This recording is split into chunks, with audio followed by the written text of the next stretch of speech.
The purpose of this event is to inform people of Malaysia some of the work that is going on in Nigeria through the Imam and the Pastor.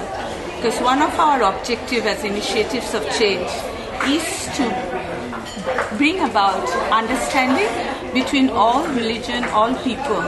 So this is giving us a great opportunity for the Imam and the Pastor to come and help us with this work here. Well, we have informed many of the NGOs and many of the other individuals and organizations. So we are hoping maybe we will be 100, 150 to 200 people. Yes, definitely. I think we want to continue.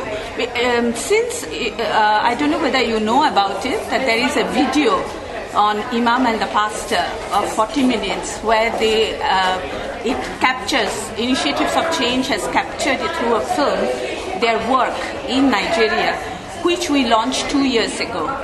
And subsequently over 50 copies have been sold, and many of the NGOs have used this video as a starting point of discussion and understanding of these ideas. So this is actually a follow-up of that, and we will continue to do such follow-ups. And tomorrow we have a workshop where people who have already seen the video and have been working towards it, we are going to have further conversation with the Imam and the Pastor to understand and take this work forward.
From Initiatives of Change Malaysia are really very happy that we could welcome the Imam and the Pastor to Malaysia.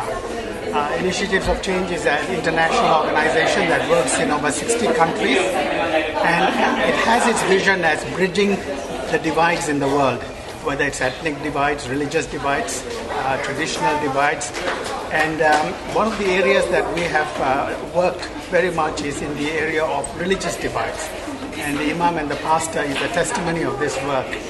And so Initiative of Change, through its film section, FLT Films, filmed the work of the Imam and the Pastor and then made it available to the world. And as a result of this, their story has traveled around the world, and it has won several awards. The most recent being the Jacques Chirac Award from Paris, where it got the Conflict Prevention Award, first prize.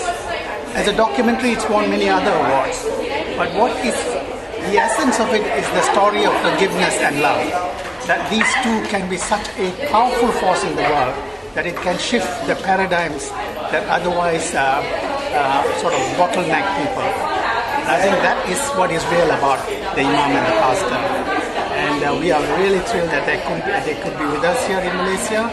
And they have met various focus groups. They were in Parliament this morning, and they had a very good meeting with Minister Koh Su Kun, Yang Muhammad Koh Su Kun, and I think over the next days we will see them meeting other groups as well. Yes, we hope to, and there is one idea that has just suddenly come up. They are ready and willing to come back in July and do some capacity building for interfaith groups, to ensure that the interfaith dialogues and meetings can continue. This is something that we are looking into.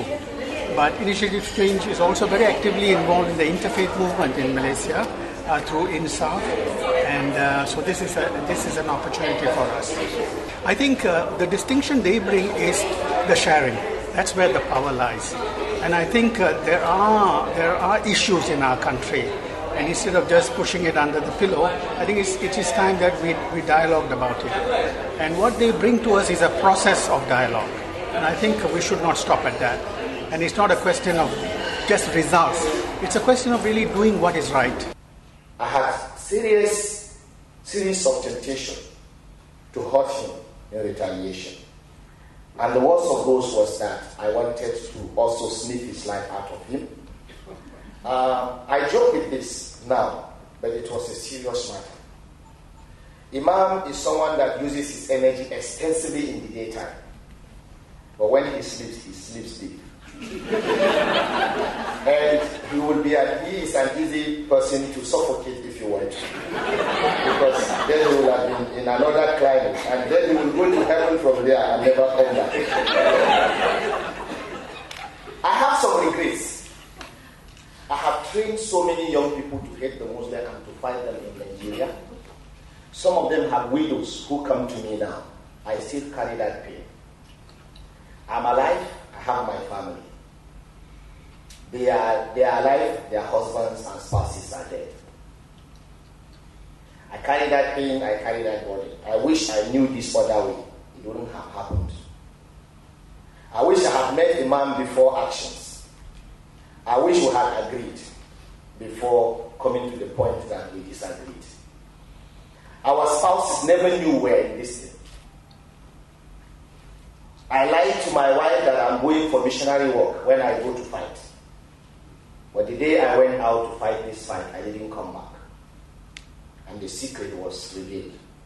Later in life, when I really told her myself that I went to fight the Muslim, that was how I lost my hand. But how do we do with those who are alive and are still hurt and have not forgiven and have not let go their pains? This is why we have come here to say, don't allow yourself to turn apart. I want to give you a spectrum that I can suggest probably you may use.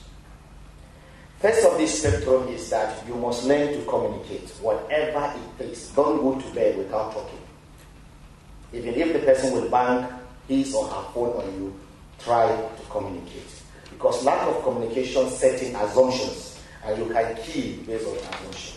Because you fear the one person will attack you, so you assume and you do preemptive strike to an innocent person who has never even thought of in his mind to attack you. But because you don't communicate, you create pictures that are wrong pictures. And you begin to hate. Even when they laugh, you think they are laughing at you. Something amuse them and you are passing by, say, you see, they are laughing me again to scorn. Can you imagine that? This is assumption.